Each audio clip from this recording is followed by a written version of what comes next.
گلیین رزگارکرنا پتککی هفت مهینه لنافچه بهشت یا سمسوره. Hemen al. Hastaneye. Hastaneye götürek şunu. Neresi şu an? تیمان پشتی 57 دمجمیر جه ارتهجه او جبن کاوله و آواهی درخستن. لسمسورو نافچهینوی وک و پتکی گلکز دبن کاولین آواهیان دنه. 2 kişi enkaz altında, 4 kişi de ses gelmiyordu. Lütfen acil. لیتیمین رزگارکرنه هین دست ناویتنه بشک زیده یا وان آواهیان. ولاتی جی دبیجن لو جهین کو تیم هاتنه جی درنگ مانه. كورتي ما حفظت انا كانت Zoriyete tedana. كنت كورك بميرك بساس كانت بحفظ حفظت انا حفظ Alikari çalışma xabat pir dereng bu. Pir dereng bu. Belki zu batana pir befestina çünkü vira ev kirin cihaz ölçmüş kirin ku virda dijin pir. Bjin khazeke naz kes yaditin.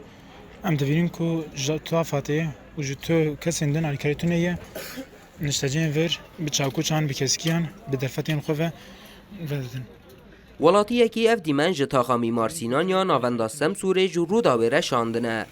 به دهان آواهی هلوشیانه.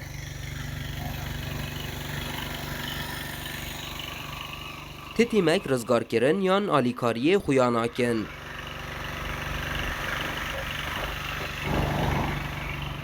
ولاتی به درفتین خواه هول دادن که سوکارین خواه جبن وان کاولان در بخن.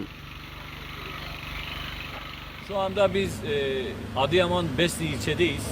Gördüğünüz gibi yine burada Em nihal navçeya Besniya Adıyaman'ine. Levê derê de encama ertejê de gelek avahî hilweşiyan e. Mixabin tîmên lêgerînê nû gihiştine. Niha ji bin vî kavilî deng tên. Tîman dest bi xebatên lêgerînê kirine.